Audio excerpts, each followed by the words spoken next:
Il aime ses tours, il la voit partout. Il est temps de nous à la main. Non, pour rien ne tient.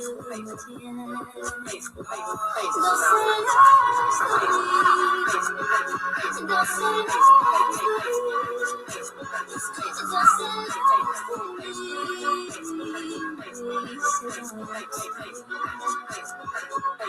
Okay, I really do get I'm making a day. What they making a life? Is it guys that I'm paid? You trying to stay the night? You keep rubbing out on my face. Make me feel on your tight. I guess that we on the same page. Cause I'm just trying to say I really do get I'm making a day. What they making a life? Is it guys that I'm paid? You trying to stay the night? You keep rubbing out on my face. Make me feel on your tight. I guess that we on the same page. Cause I'm just trying to say you up. il n'est pas fou, il aime ses tours, il la voit partout. Il est temps de nous à la main. Non, pour rien ne tient.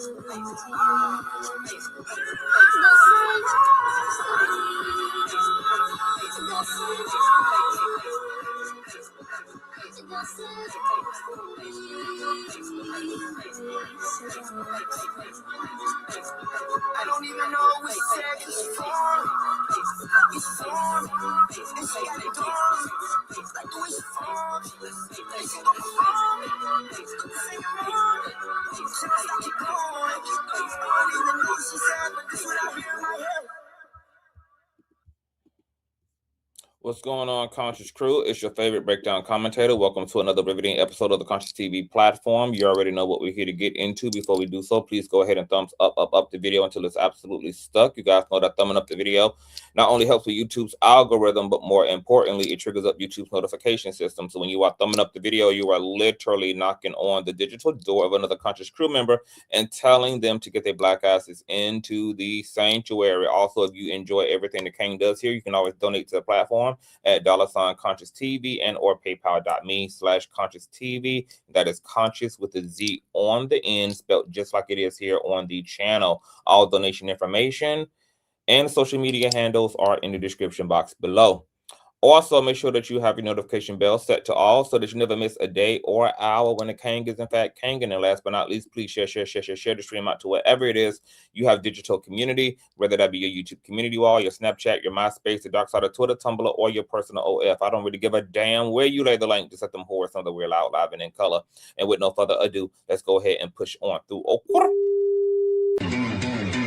I know a place where you can recharge your soul. Baby, that's Consciouztv. And in the midst of brokenness, he gon' see your asshole. Baby, that's Consciouztv. You gon' heal, you gon' laugh and catch a little shade. Ooh, girl. Y'all know he be slaying, y'all better stop playing. Come hear what he's saying. Ladies and gentlemen.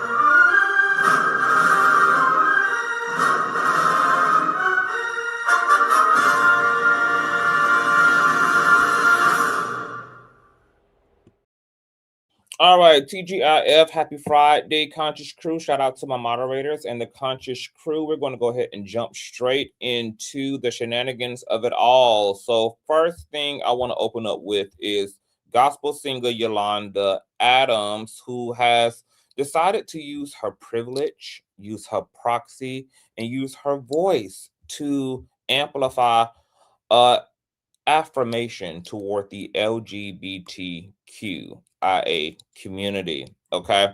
Recently, Yolanda Adams sat down on Clay Kane's podcast or his show, and she opened up about homophobia in the church. I'm sure she's talking particularly about the Black church. And this is what Yolanda Adams had to say, you guys. Thumbs up, and share. LGBT folks in the Black church. Absolutely, and have been. Listen, I am 64 years old. I have seen everything in the church. Yes. And again, it has everything to do with the way you were nurtured. My family nurtured us to believe and know that everyone that gets to this earth got here because they are God's children. And why would you want to ever hurt anything that God loves? I have cousins, I have friends, I have dear, dear friends in and out of all music and arts and sports genres. And I never looked at them as anything other than beautiful people. And it is not my job ever to hurt anyone or to base anyone because of who they are. God is not surprised by anyone he created. He knew who you would be before your mom and dad even got together. So why am I disrespecting what God respects and loves? Period. I have a lot of LGBT folks, friends who are in the church, and they love the church, and they love that space. And you have never used your religion. So that was pretty powerful and bold of Yolanda Adams. Yolanda Adams tends to have a lot of interesting and unique perspectives on God. She also believes that God is a her, and I agree. I too experience and perceive God in the feminine and understand that God acts and creates in the masculine. So that's the duality of those two universal polarities.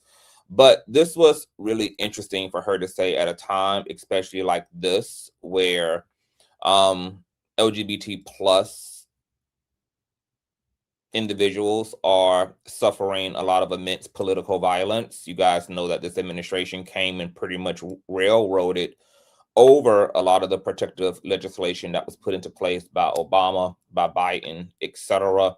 And there's been a heightened intensity and emotional and physical violence towards trans persons, toward LGBT persons. You guys know we just did the review of the video of the young Black woman who was harassing and assaulting the Black queer man who was in the grocery store talking about he need to get, that GAY stuff out of here. She's tired of seeing it.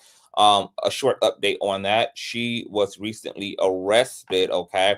What she did was considered a hate crime. So shout out to the laws of the universe for taking care and wrapping that up real quick, girl. All right, because oh boy, could have ended up in an orange jumpsuit had it been me.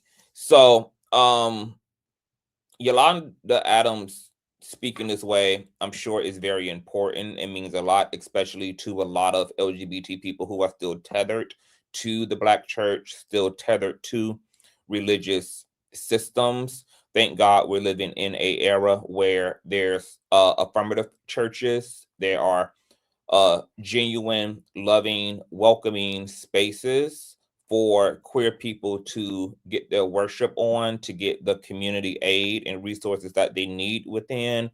There's definitely been an evolution and an attempt by a minority within the church to create those spaces for the LGBT community. Now, hold on, y'all. I had to sneeze. Bless me, bless me, bless me. Yes, I is. Yes, I is.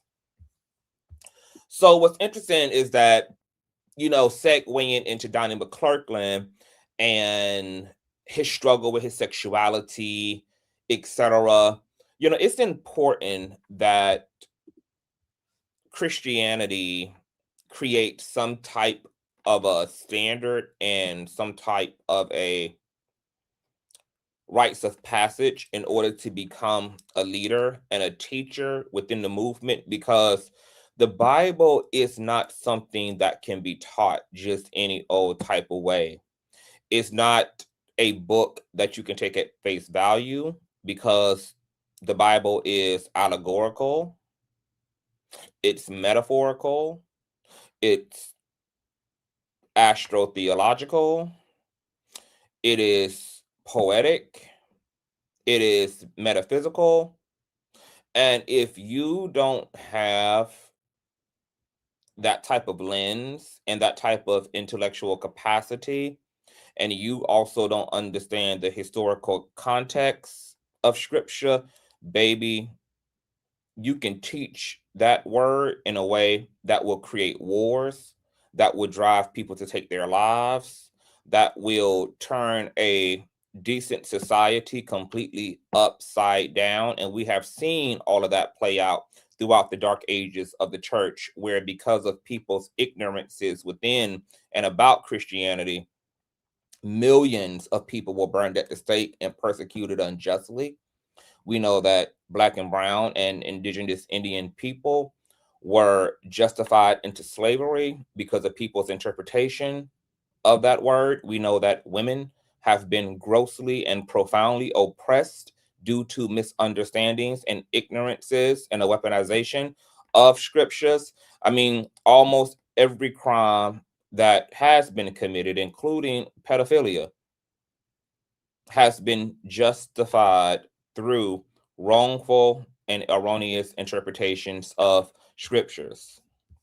Now, since we're here talking about the Bible, let's talk about homosexuality and the Bible just a little bit.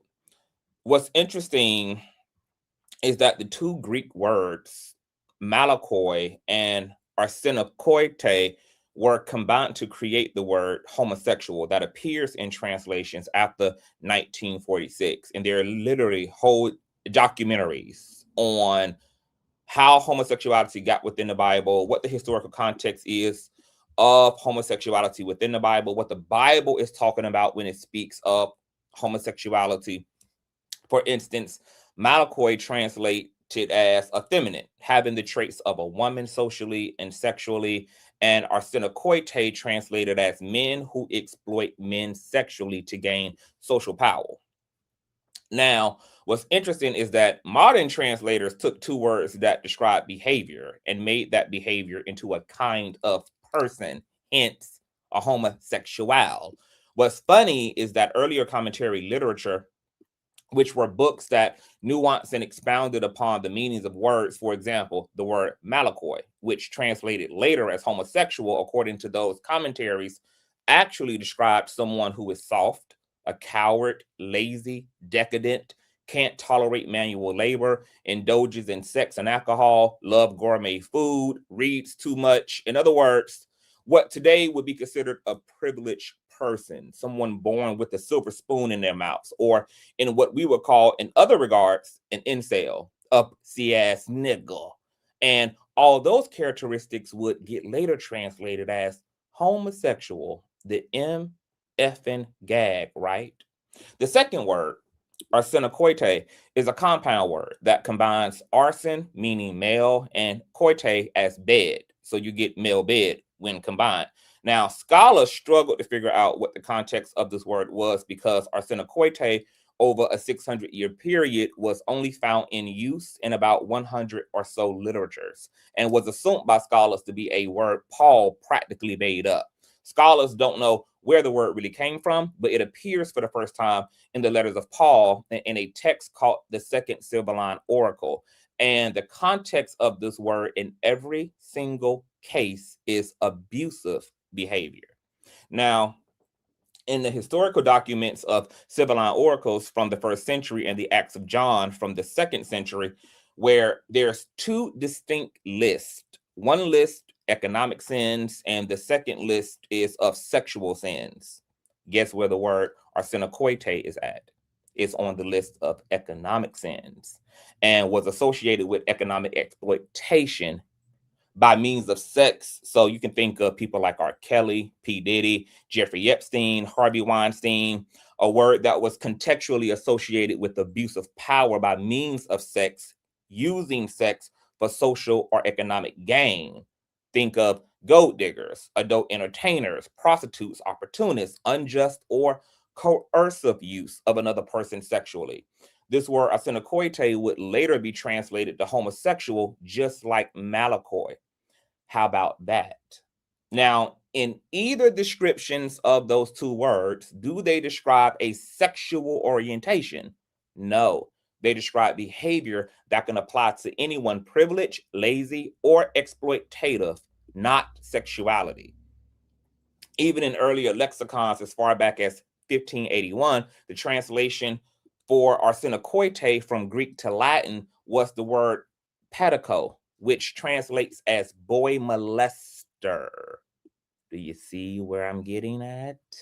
Now, keep that translation in mind, because if we take a look at Paul's letter to the Corinthians, Corinth is on a seaport city within Greco-Roman society, where Corinth was a social system called pederasty, which was a ritual like a dark sexualized version of a bar mitzvah, where an older man would initiate a younger male into Roman society through sexual penetration. So what you have here is a very esteemed and wealthy man in the Greco-Roman era that has the social capital to legally grape any man, woman, child, or slave of his own choosing. So on one hand, you can understand why Paul would write to the Corinthians the way he did about what he did. You can also see how easy it was for these words to get mistranslated into homosexual throughout centuries. Paul was writing in an attempt to obstruct an abusive, dominating system that preyed on young men and or any other vulnerable, non-consenting person for that matter. He was not talking about gay men nor romantic, same-gender loving relationships. Actual homosexuality was so rampant during this era, especially within elite systems like kingdoms, dynasties, where wealth was concentrated, because the context of same-sex interactions typically revolved around power and age dynamics rather than consenting loving unions. In other words, like arrangements, arranged unions, and or for purposes beyond sex, such as economic or social gain. Like all capitalistic systems, the Romans didn't have a concept of homophobia like we did, because homosexuality was a socially acceptable way to exchange or trade amongst Romans. Men constantly sexually exchanged with men for various reasons within this Roman culture, and Paul was addressing the abusive, rapey, pedophilic, exploitative context of those engagements, not love or consensual romance between members of the same sex. Okay. And I say all that to say, this is why it's very important for people who teach Bible, people who assume the role of pastor, of minister, have a formal education in scriptures. You cannot, in no legit teaching institution, teach your students to take the Bible at face value. You have to understand historical context. You have to understand allegory. You have to understand the language in which the Bible utilizes, who is utilizing that language, who the audience is for those messages, etc. And when you grate and strip the scriptures of all of that nuance, what you get is all hell breaking loose in people's lives. What you get is mass depression, which the LGBT community has suffered immensely as a result of very anti-queer rhetoric perpetuated and propagated and propagandized by the Black church. I can't even say the Black church, the church in general, because the white church is just as trans and homophobic as well, just as othering. What you get is the unjust murdering, the unjust sexualization, the unjust. And what's interesting to me about the Black church is that the Black church can see how dangerous it is. What I never understand is how the educated ministers who went to seminar school, how scholars and historians don't really push back aggressively against a lot of the teachings, a lot of the flawed teachings of the church, because it has costed people their spiritual lives. It's costed people their autonomy. This stuff is literally what's responsible for the creation and manifestation of the down low community. The down low community is a direct product of religiosity, of the tabooing and othering of sexuality, particularly bi-pan, homoeroticism, transgenderism, etc. If you create a closet for people to live in, that's exactly where they're going to be. And then as a result, you have innocent people around here being beards unbeknownst to them, to closeted women being beards unbeknownst to them, to closeted men, due to false teachings, due to people intentionally not studying and showing thyself approved, which their Bibles tell them to do. You're talking about a 2,500-year-old plus text that wasn't even written for Western society, for Western people. You're talking about a Christ figure who came back for the Jews, not per se for the Gentiles, even though they were welcomed to receive the porridge thereof.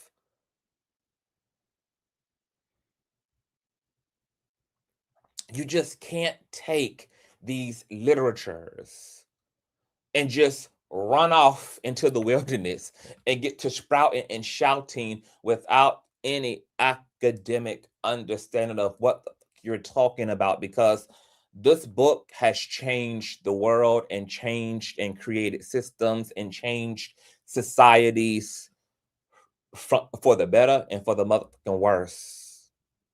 I mean, talk about a sword, if you will.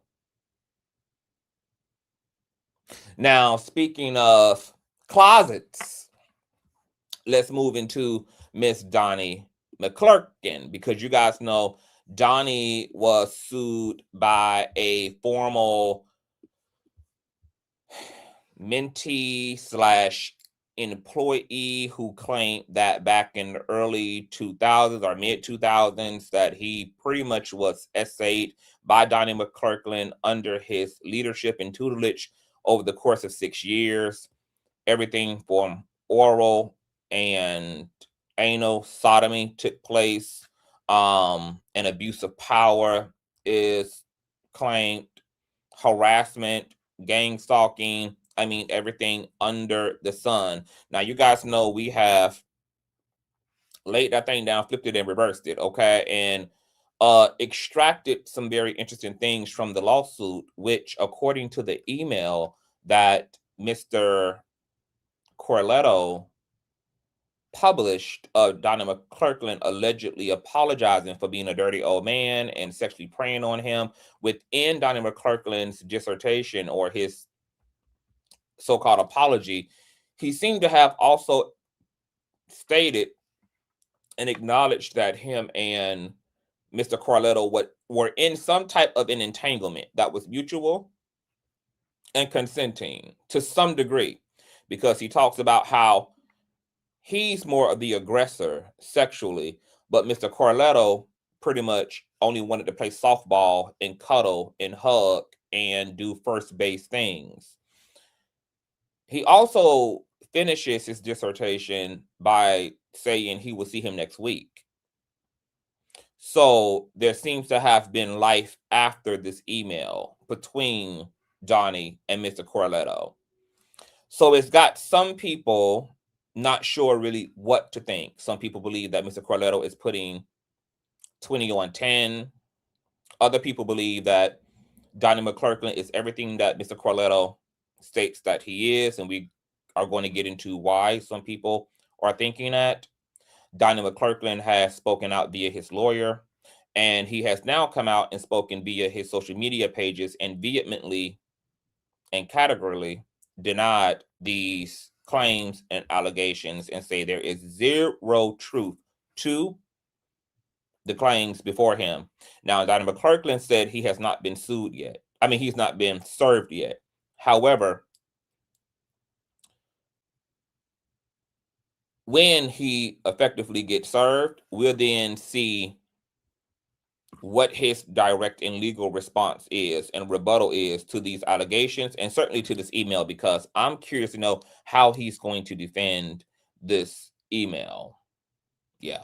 And as I said before, I wouldn't be surprised if Donnie McClurkin just go ahead and settle out of court, because I'm not really sure how this is going to land on a jury if they go to trial, considering that that email is pretty explosive, even though it may be argued that Donnie McClurkin wasn't apologizing for the things that Carletto is alleging, but was apologizing for doing too much, being too sexually forward, while also being incubated in a mutual sensual entanglement, trapped up and wrapped up in religious conviction and shame, because they both were struggling in self-acceptance and authenticity.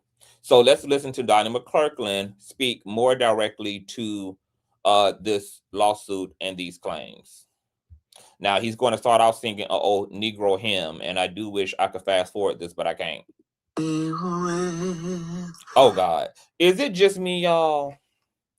Girl, anytime these niggas get to singing these old-ass Negro hymns, I just be feeling like I'm in a big-ass cotton field with a basket on my head, with an apron on, girl, with a high booty sticking out of the back of my stuff like a Cinderella gown, girl. I cannot stand these old Negro spirituals, girl. I be feeling like I'm in the Wild Wild West. I be feeling like I'm riding a horse, girl. Like, oh, it just something so just heavy, girl. And just like, what? Girl, and then these niggas have the audacity to turn their feet into drums and start stomping, child, and trying to conjure up the dead. Girl, I can't do it.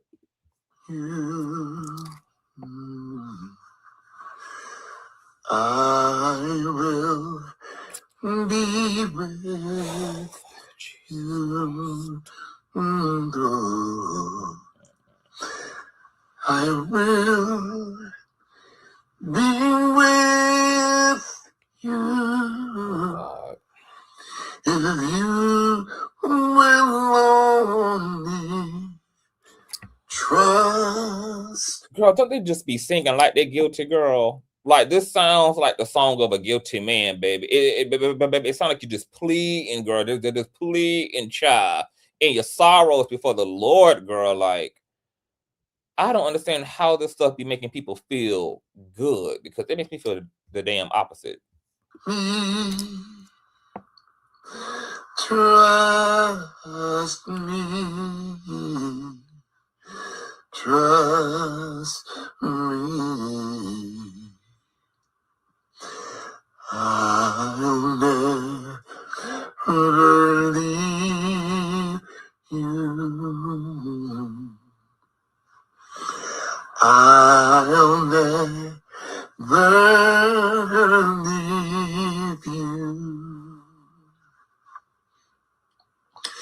I'll never leave you. If you will only trust me. Trust me. Trust me. Baby, if that was his way of trying to convince me to trust him, baby, Trust has left the building. Is Trust in the room with us? Love you, Richard. Rest in peace, Richard.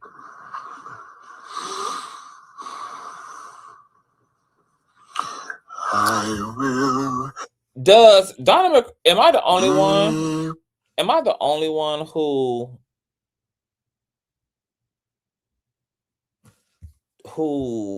thinks that Donnie McClurkin looks like a wigless version of William McRae?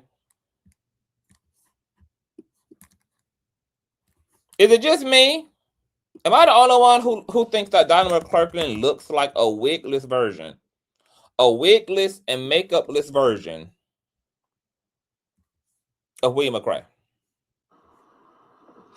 Hello, everyone. I'm going live right now.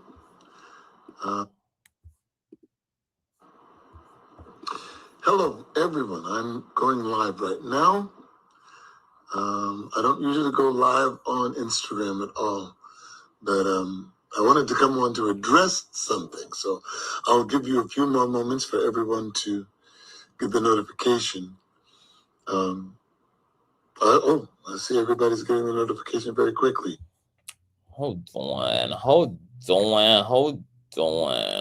right, here we go. Hey, just came on. I'm about to go into our prayer service. We're in our consecration, and I'm about to go into prayer. And I just wanted to address something personally. You've heard a lot that's been going on. You've heard many different accusations lodged and alleged. You've heard some very untrue things. And you've also seen an official statement that I put out that I wanted to lend my voice and my face to this. And I wanted to let you know that I thank God for every one of you praying for me and for the support. And I thank God for a truth which you have not heard. You have not heard the truth, but you will. But I just didn't want to go any longer without addressing it. I've remained silent. Hey, just came on this campaign, this media campaign was launched. I've remained silent because the Bible tells you to be slow to speak.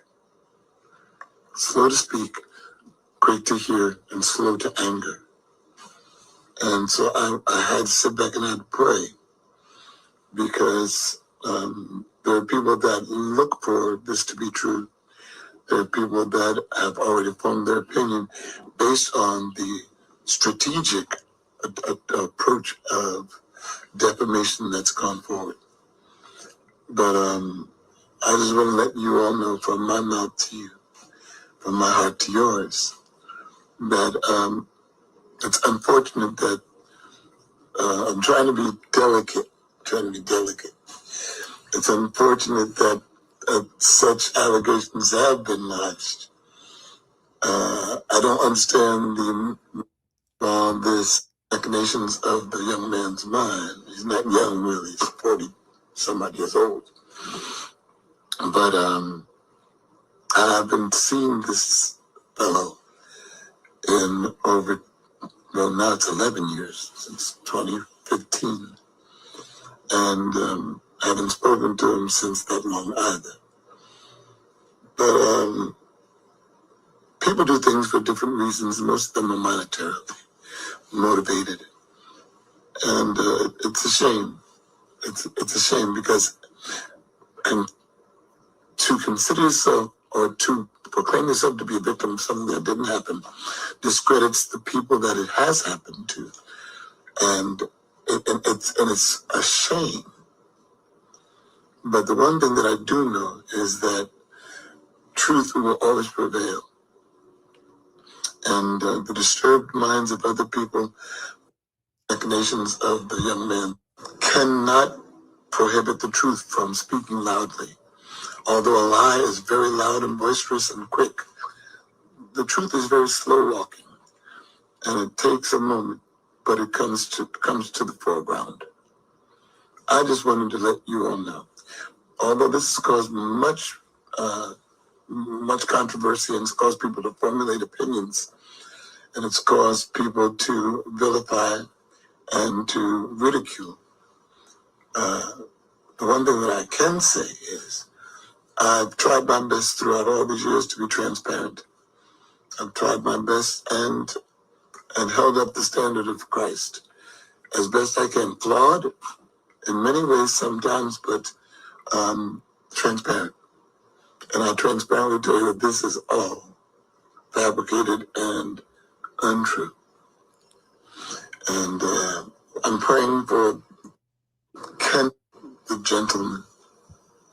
I'm praying for the gentleman that he would regain some kind of lucid thought and give his life to the Lord, really. And just keep me in your prayers. And that's as far as I want to go with this. And on all, it's circulated through all of the major media markets. And I don't want to go to NBC and TMZ and People Magazine and all the other places that it's been heralded. I wanted to come straight to you. And the best way to do so is through this social media. So know this from my heart to yours. This is going to be quite interesting, but God knows, and I rely on the Lord. I rely on the Lord to bring all things to the light. And the one thing I've never done is the things that I've been accused of. Ever in my life have I done that. So keep me in your prayers. I'm going out to prayer at 7 o'clock. And you heard it from me now. I love you all. And the blood of Jesus keep you all covered. God bless you. Okay, so Donnie McClurkin is continuing to double down on the fact that he's innocent, that this man is lying, and that there's a monetary incentive, and that this man is 40 years of age at this point and is up here with a money grab on him. He believes that something has happened to this man's mind and that he is mentally and spiritually disturbed. And he continues to state that he's innocent. Now, since this lawsuit has happened and since Donnie McClurkin has spoken out and responded socially to the lawsuit, there's been resurfaced clips that have hit the media, such as, let's see here, I believe Yvette. Oh, shit. Hold on, y'all. I think I just undid one of my tabs. Hold on. Can I undo? Undo close tab. Whoopsie. All right. Baby, almost got lost in the sauce there. Okay. Okay, so, yeah. So let's just go to Yvette first. Okay. Bishop Yvette Flunder. Now, there's a resurfaced clip of her confronting a gospel star, and a lot of people have long speculated that she was talking about Donnie McClurkin. Okay, so let's check this out. Really, really well. He was up preaching and sending everybody to hell. Somebody know exactly what I'm talking about, and just preaching. And young men were coming to the altar and weeping and crying to be delivered. After the service was over, one of the young men from my church came to me and said, so-and-so gave me the key to his room. I said, Seymour.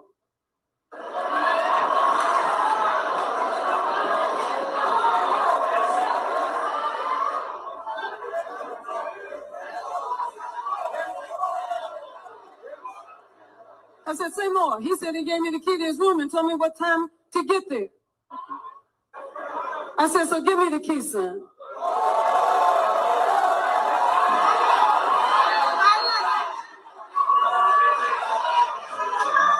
Oh, some of y'all don't know me, but you gonna know me. My son knows me.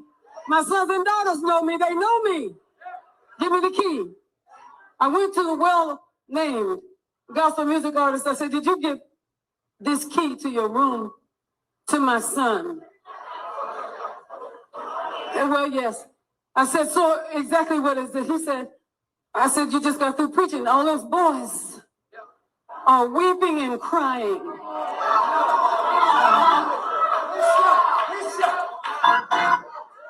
Repenting and crying. And you're hooking up. This is, I don't understand this. How does that go? He said, well, none of us are perfect. Very well-known gospel music artist, friend of ours. So as I said, a lot of people are speculating that she was speaking about Donnie McClurkin. Now, what I am interested in is, why did Yvette Flonda protect this person? What was the point of the story without putting an address on it? If she was convinced that this person was preying on conflicted and afflicted young men, and she had bared witness to this predatory behavior directly, why not speak directly to the situation? Because I'm not really sure what we can do with a situation with no specification. I'm gonna say that again. What can we do with a situation with no specification? She's aware that there is a well-known, popular, powerful gospel musician who is abusing his clout and abusing his proxy to the Christian church, and is actively taking advantage of struggling young men. Why not put him on blast? This is her own anecdotal experience, so she doesn't even have to say allegedly. What can we do with playing the guessing game if you're really under the belief that someone is predatory and is being abusive? Because in not saying people's names, you're back to ground zero. Because nobody can stand on guard, because how many popular gospel artists are there? Plenty. Droves. In abundance. Why is she protecting who can be considered her peer? Why sit in God's pulpit and not speak the whole truth, nothing but the truth? For God has to help this person, please. Whomever this popular gospel artist is. Silence is complacency and complacency. What are we supposed to do with a situation with no specification? But she wasn't the only one who had an alleged story about Donnie McClurkin. Babs from Making the Band also had a crazy situation, and shout out to Babs for putting an address on it. She put a direct address on it, baby, and spoke exactly what she felt and assumed to be the case. Listen to what Babs from Making the Band, P. Diddy's Making the Band, had to say. This is her Donnie McClurkin story.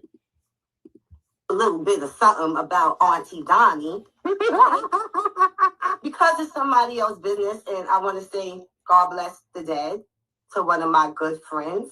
But let me tell you something, honey. He was messing with Donnie, and I could say allegedly because he's not here no more to confirm it. But I hate to say allegedly because I know this for a fact because I was there. All right, and you know he was very young.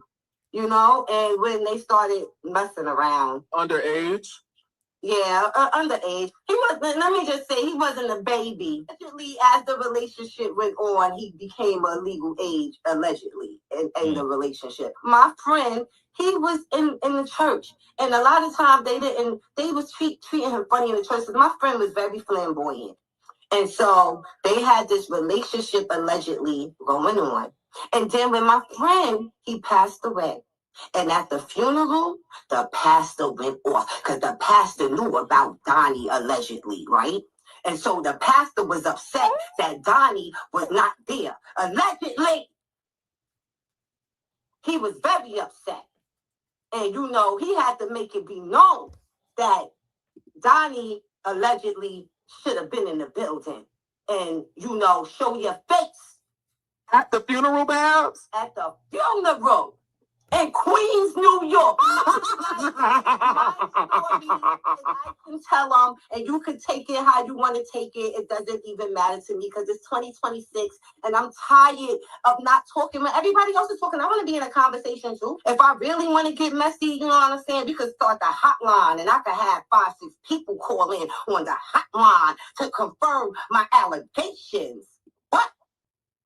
And so, and the only reason why I'm saying this, because you should have showed up to the funeral. Okay? You should have showed up.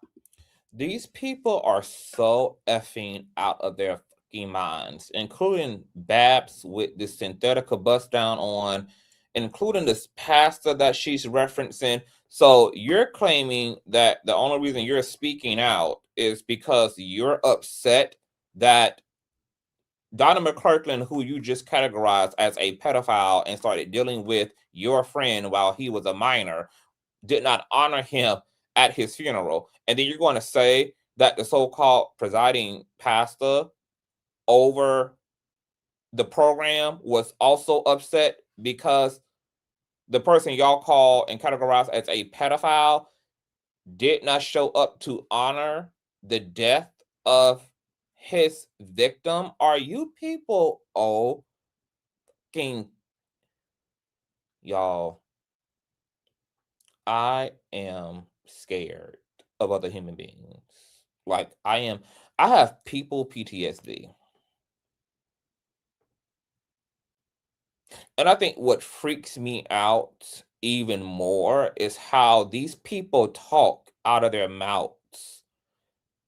And you can hear them not hearing themselves. You can hear them not actually experiencing their own sentences, not actually experiencing the things that are coming out of their mouths from their brains.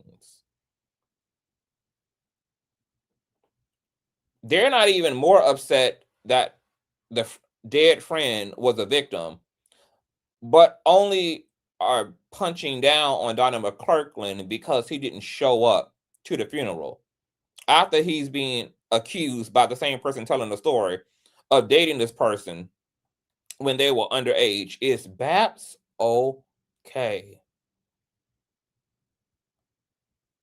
And then what are these people's real ethics and morality that you've been sitting on this information for how long and only decide that it was relevant because someone else has come out and come forth about Donnie McClurkin? You weren't so grieved and bothered by what you knew that you didn't speak out immediately or even convince your friend to do so before he passed away. And you were going to hold on to the fact that you apparently know that Donnie McClurkin is a sick, predatory pedophile, as long as no one else was willing to say it. And this is why abuse, you guys, is so rampant. Whether it's Yvette Flunder not putting an address on whomever the hell she's talking about, leaving people to play the guessing game, assuming that she's talking about Donnie McClurkin, to Babs only coming forward about Donnie McClurkin and what he allegedly did to her friend who's now deceased because someone else came forward. And then is only upset because Donnie McClurkin, the pedophile, didn't come to his victims.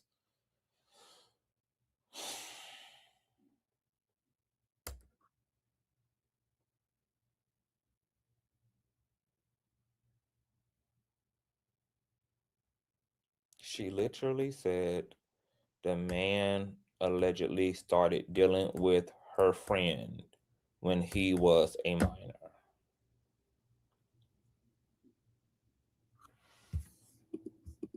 Show love the way you were showing love, allegedly. Okay? How long were they together? They was together for maybe like 3 years. 3 years. Okay. My friend really liked him.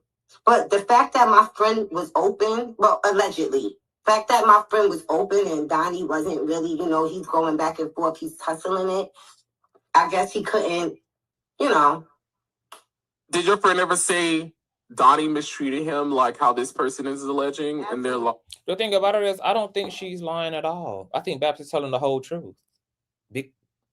But Babs' energy and commentary and narration of this whole thing and the way she has gone about this thing is just how the community normally behaves, especially when it involves abuse of boys. If she was talking about a young underage girl in this case, baby, there would be no rolling of the neck. There would be no swinging of the weave. There would have been none of that. But we know we exist within a community that oftentimes play down the predatory sexual violence that happens to Black boys and that happened to males, period. Just like Yvette Flonder not wanting to put an address on whomever this gospel singer was who preyed on the men, preyed on the young males. Babs being so cavalier and selective and childish about the way she's speaking about something she allegedly knows. This is why Black boys and males generally are so highly disproportionately represented and taken seriously compared to their female counterparts who also struggle, especially if they are a minority female, under sexual assault. I don't understand human beings. I don't understand how you know someone in power has a sexual disorder and is a predator, and how you can go to bed and sleep well and go on about your life and go sell Newport 100s and go, you know, down to the local CVS and get a bag of Doritos, and your conscience can rest with knowing that what this person did to your friend allegedly is more than likely what they're doing to plenty of other people's friends, other people's sons. I don't understand the same thing about Yvette Flonder. How can you not put an address on something like this? You're talking about people who are hurting people, vulnerable people at that. You know, this isn't like Larry Reed's story about Donnie McClurkin, which essentially was Donnie McClurkin inviting him and his homeboys to gangbang him upstairs in the hotel room. You know, that's between two, that's all regarding consenting adults. You know, Donnie McClurkin is a grown-ass man. If he wants to have sex with other grown-ass men, if he wants to take his shot at other grown-ass men, that's his business. He gets to be queer. He gets to be same-gender loving. He gets to be same-sex attracted. He gets to be horny. He gets to have sexual autonomy and engagement. There's no victimization there. But these people are stating that Donnie is predatorial and is praying under the guise of leadership, like Corletto is claiming. Yvette Flonder was talking about this conference or service where Donnie McClurkin allegedly, we're assuming that's what she's talking about, was calling young men down who were struggling and then doing any, mini, miny, mo. Because Corletto claimed that the Pray the Gay Away sessions were really sessions where Donnie McClurkin would be able to isolate his victims and then sexually assault them under testing their resilience, testing their temptation. And now you got Babs out here claiming that she had a friend who has been involved since he was a minor with Donnie McClurkin. And she's only mad because he didn't show up and honor her friend in death. Make this make motherfucking sense. Man, make this make sense. She's talking about the pastor. The pastor in this case was upset that Donnie McClurkin didn't show up. Didn't show up to honor this person when they all should have been running their asses down there to the NYPD and applying criminal charges and getting an investigation against Donnie ass. No, they're outraged he didn't show up to the funeral. I mean, make it make sense.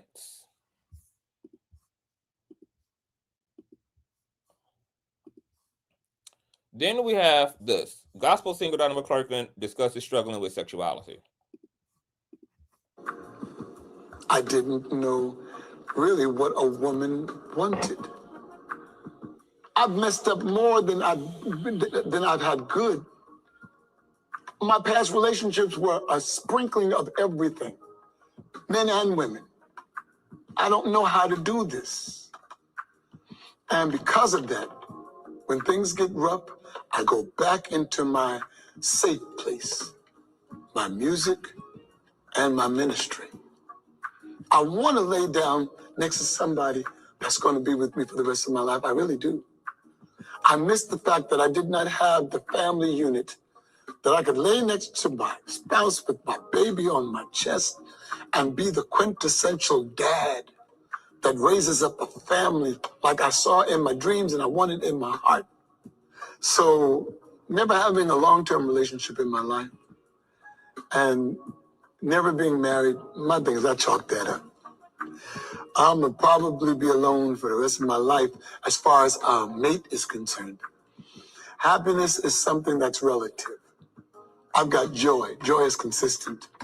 Happiness is based on what happens. But joy is a constant type of assurance that everything's going to be okay. I didn't know how to have the relationship. I didn't know really what a woman wanted. Yes, you do, Donnie, because you know what the woman in you wants. Okay? Testosterone. A power top. Okay? Talking about he wants to be the quintessential father. Sir, you have to first embrace being a quintessential power bottom, honey. You have to come into alignment with your total truth. And you know, the sad and dualistic part about the truth as it relates to Donnie McClurkin is that even Donnie McClurkin too is a victim of an oppressive, tragic religious system that creates this type of religious psychosis, creates this type of interpersonal psychosis. And Donnie McClurkin is a prime example of the damage that flawed religious teachings can do to a person's life. And he attempted to make someone a beard, a woman a beard. Totally unfair to her. See, these eras create realities that end up vacuuming other unsuspecting, good, innocent people into the effery of it all. You cannot have homophobia without having the down low, and you can't have the down low without innocent women and men being taken on as fake spouses in order for the down low person to give the community what they think the community expects and desires, because there's not enough affirmation within the system to affirm people for who they actually are. So people decide to try to live as who they aren't.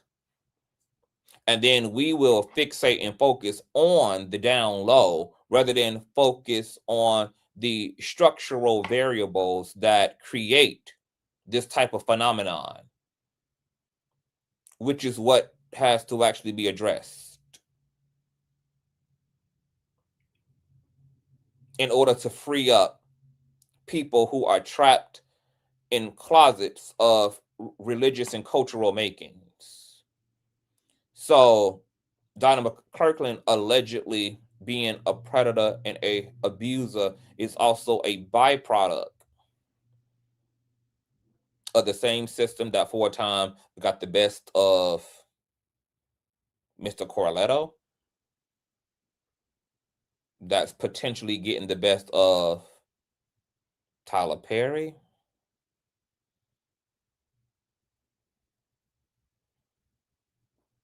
treating the symptoms without treating the disease and the dis-ease. Oh, baby, that's a mess. That's a mess. And while if Donnie McClurkin is guilty of harming other people, he should be held to the fullest extent of the law. As a queer man who had to survive the Black community and had to survive patriarchy and had to survive religion, there's a part of me that empathizes and sympathizes with Donnie McClurkin, because me and every young Black queer person that I knew growing up, these flawed ideas and erroneous teachings almost costed us our lives in every single way. And we struggled. I have a friend right now, despite the fact that he openly sucks meat and rides meat and loves him some men and is totally boy crazy and been boy crazy since I've known him, still suffers from religious convictions, still questions whether he's operating out of sensuality or sin.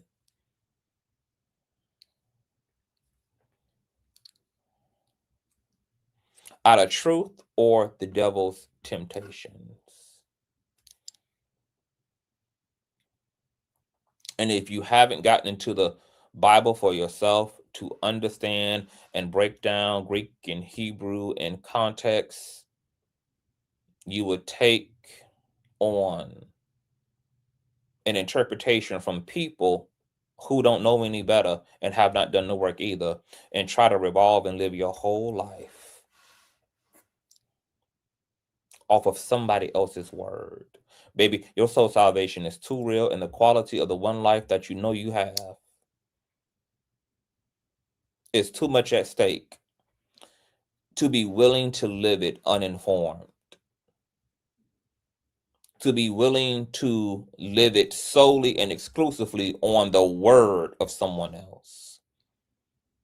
Whatever word you living by, you better be personally informed about what that word actually is, so that you can sleep a little better about what you're choosing to pledge an allegiance to.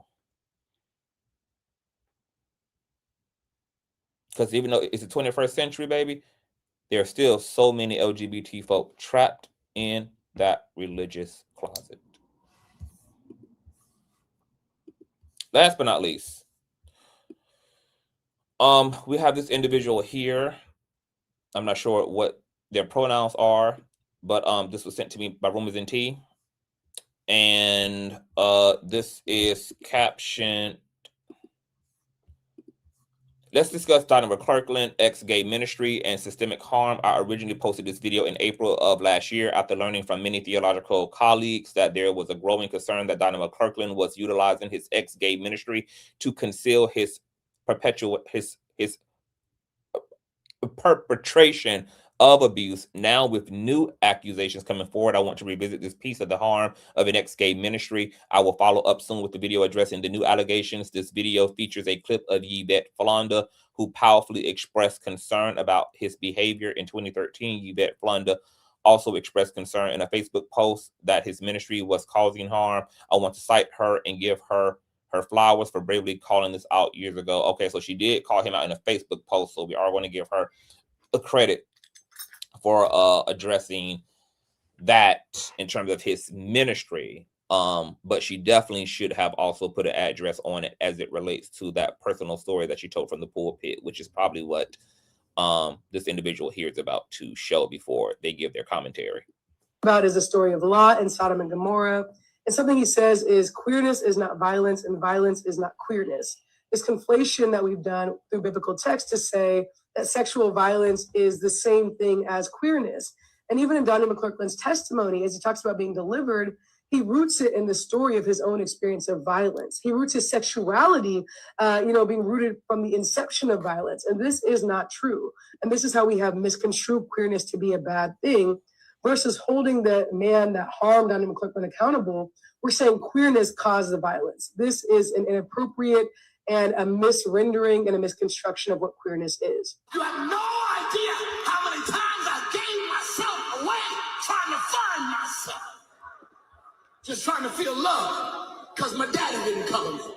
Queerness is not deprivation. Queerness is not relational impoverishment. And I think it's so interesting that Donnie McClurkin roots his failed relationships, which I don't really think relationships that don't work out are necessarily failure, but he roots these relationships that have ended in his seeking of love and seeking of connection. He's trying to say that queerness is this seeking, that queerness needed to be healed. It was his self-esteem that was causing queerness. It was his inability to love himself that was causing queerness. It was a men in his life who had hurt him and harmed him and abandoned him that caused his queerness. And this idea that queerness is born from harm, this idea that queerness is born from rejection, means that so many queer Christians are walking around hating their queerness because they believe it's a sign of their brokenness. I find myself through other men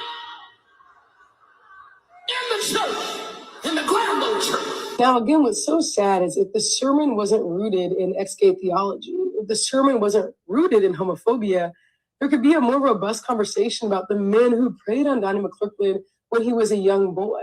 And I think, as you hear the sermon, if you go back and watch the full testimony, you'll hear him talk about his queerness as a thing that made him vulnerable to the harm from other men versus, again, holding these men accountable. And I think there's an important conversation about men who come into the church to prey on queer young men.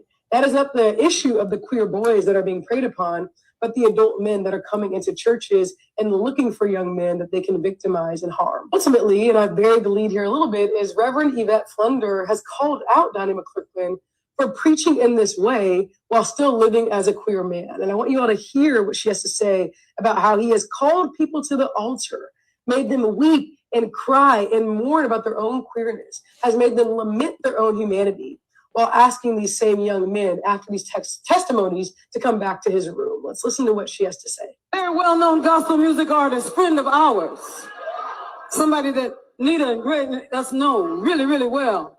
After the service was over, one of the young men from my church came to me and said, so-and-so gave me the key to his room.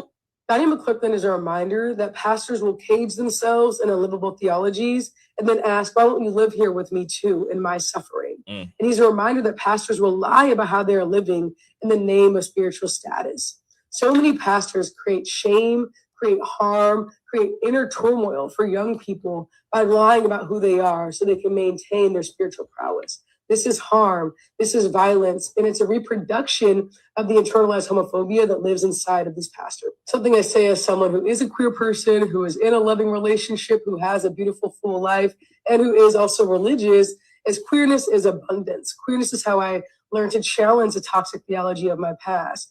Queerness is how I learned that God is love and light in action. Queerness is how I'm able to experience and know God fully. And so this construction of queerness breaks my heart. And I want queer people to know your queerness is not deprivation. Your queerness is not a void. Your queerness is not an empty, vacuous space. It is an abundant home full of music and magic and beauty. When I went to divinity school and got to work with some of the foremost theological scholars in the world, the most exciting thing to me was how much they all agree that queerness is almost a non-factor to God, that God loves and accepts and sees our queerness. And that was such a transformative experience for me as a person that grew up Pentecostal. And so if you are a queer person that's out there that wonders if God loves you, I'm here to say that God does. If you're wondering if your life can be full and beautiful as a queer person, it will be, and it won't be beautiful in spite of your queerness. It'll be beautiful because of it. I hope you'll stay connected with me and my work. You can join me. Because we know, right, that homosexuality, transgenderism, etc., are not even exclusive human creations. We can find homosexuality and transgenderism within nature, within the animal kingdom, within the aquatic kingdom. We have fish who can morph their sex. We have homosexuality found amongst lions, cows, dogs, penguins. What we call natural is due to what we observe within nature outside of human and social constructs. If we can find it in nature, then it's deemed natural.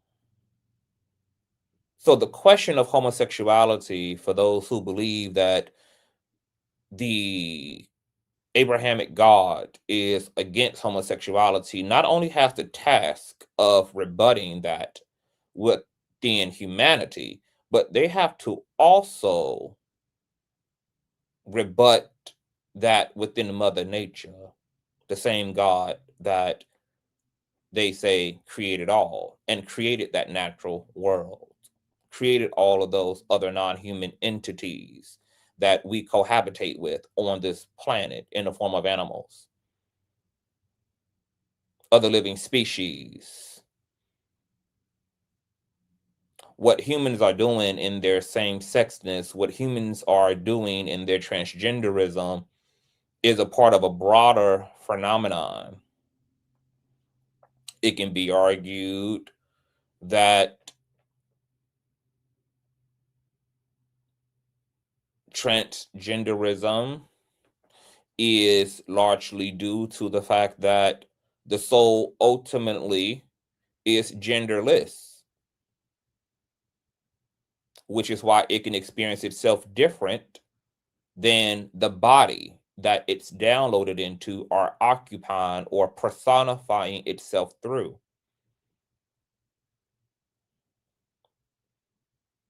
Ironically, when the disciples were asking Jesus about the dynamics of marriage, and if you've had multiple marriages, then which wife would be your wife in heaven? And Christ said there would be no need for these type of social constructs and dynamics. You would be like the angels are in heaven.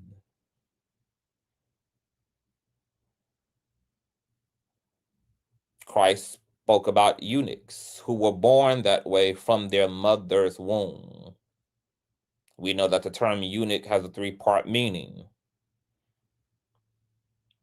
It references three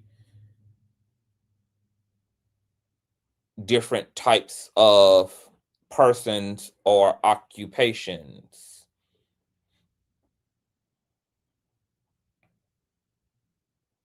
We know that God scripturally acknowledges, I made both male and female, and yet are also neither. That God is a transcendent phenomenon. Christians are kind of blocked in by religious ideology because transgenderism, along with same-sex attraction, also could be the phenomenon of past lives.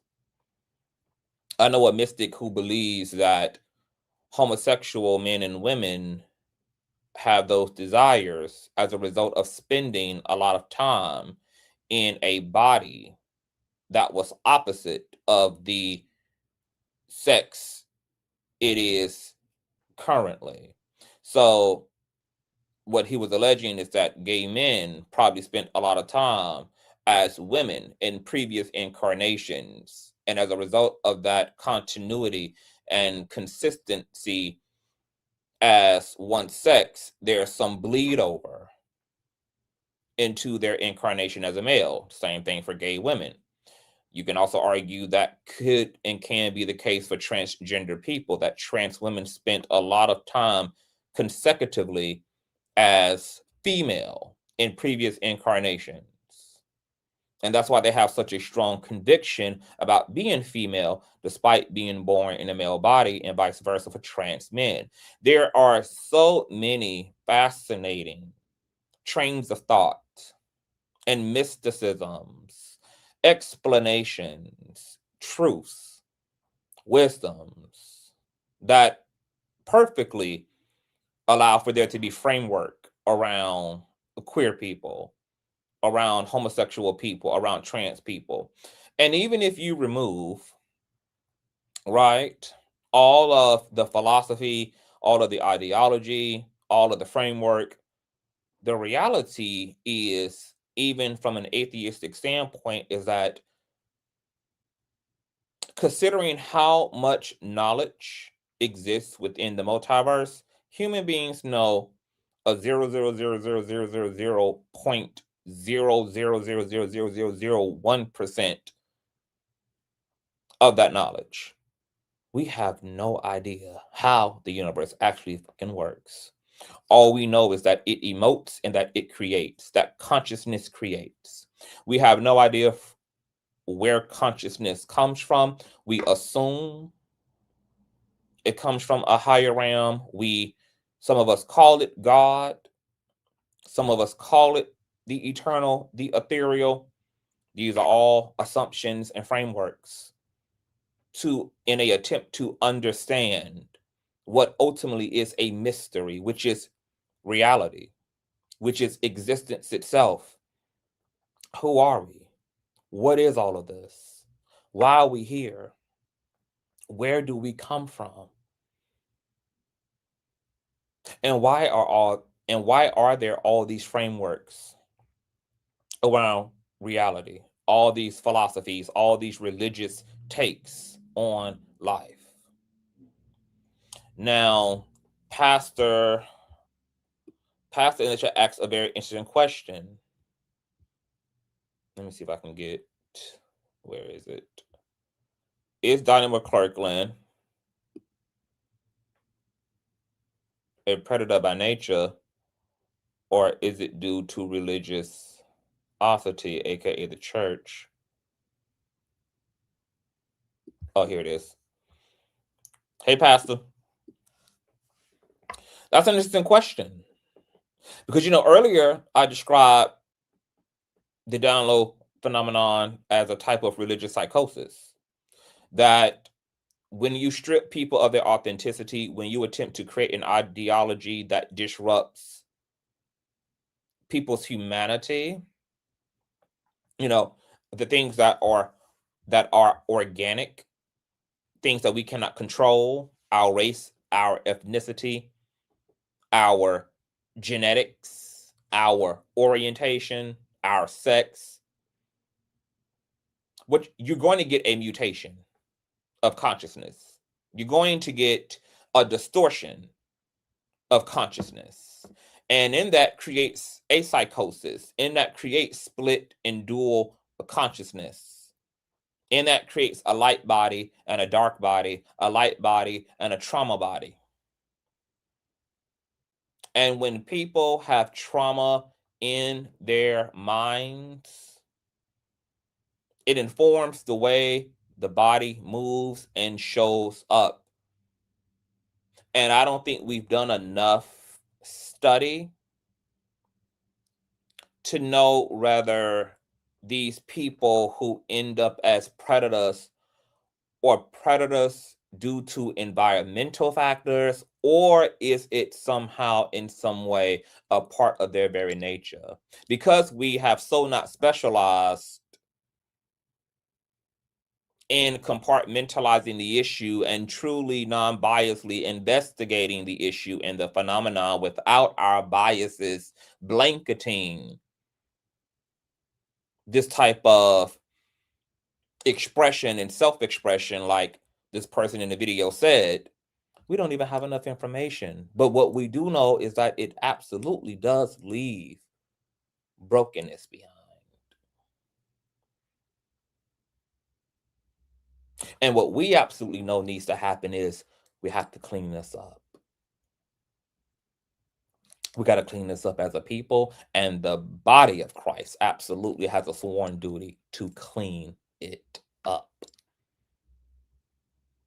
If you are a Christian and you don't know what to make of the whole LGBT thing, I always tell Christians, just do what the hell Christ does. Major in what he majored in and minor in what the hell he minored in. If all else fails, baby, you just focus on what Jesus focused on in his ministry. And you leave the rest to the Lord. If all else fail, baby. And I'm going to also encourage queer people to move away from organized religion and dogma. It's not safe. You are in danger. And you are risking your mental health and your well-being and your soul salvation by trying to make dogma work for you. When people ask me, CTV, how did you get free? I was willing to be told the truth. All I can do is encourage queer people who are trapped within a religious system that has informed them about their bodies and their orientation and their anatomy and their autonomy is to genuinely ask spirit for the truth. Because that's what I did. And it led me to Jesus's teachings on eunuchs. It led me down a rabbit hole that led to my total liberation. And I have been delivered from shame, from self-hate, and from religious condemnation ever since. Ask Spirit of God for the truth, and be willing, before you ask this question to Spirit, be willing to receive an answer. Be completely, emotionally, and mentally available for the feedback thereof. There's no point in asking Spirit for guidance if you know you in somewhere in your being have already decided what is from what ain't, what it should look like from what it should not look like. If you're going to ask Spirit to divulge to you the truth and to make that truth intimate to your soul, you have to go in completely emotionally, mentally available and ready for what that looks like, what that sounds like, and what that feels like. And if you trust in Spirit and you're willing to embark upon the valley of the shadow of the death of your previous self, the death of your previous mind, the death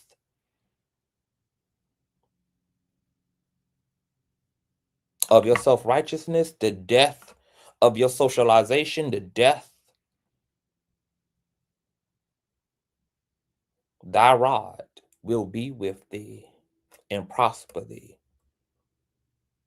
Christ said that he came not, baby, for peace, but to obstruct and disrupt the system.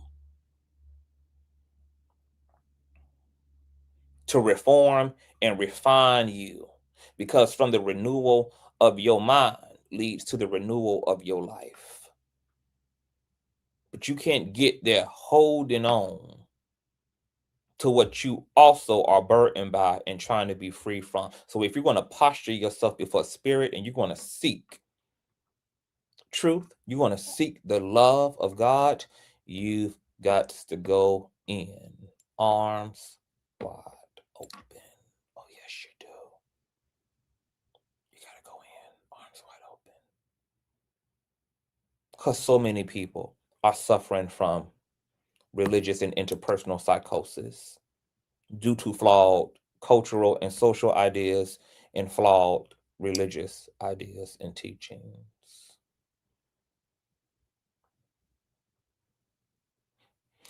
So, light and love to all those trapped in the system, but there is a way out. And you will have to be brave of heart in order to liberate yourself. The path to freedom is not without bruising. It's not without injury. But it does lead ultimately to your freedom. If you're willing to climb through all the barbed wiring, all of the thorn bushes, and cling to your curiosity, cling to your seeking until it leads to your freedom, however long it takes. I'll be keeping you guys updated on everything going on with Donnie McClurkin's case, you guys. Shout out to Yolanda Adams for once again using her privilege and her proxy and her voice to affirm queer people and to challenge homophobia, which is rampant within the Abrahamic faiths. Tell me what you guys think about all of this in the comment section. Please thumbs up the video. Show the king some love if you enjoyed yourself, if you got taught, if you had a quickening, if you had anything. At Cash App, $Consciouztv, and or PayPal.me/Consciouztv. Email me all the tea at consciouztv@gmail.com. You can also follow me on Patreon and Instagram. All donation information and social media handles are in the description box below. I will see you guys later. Peace.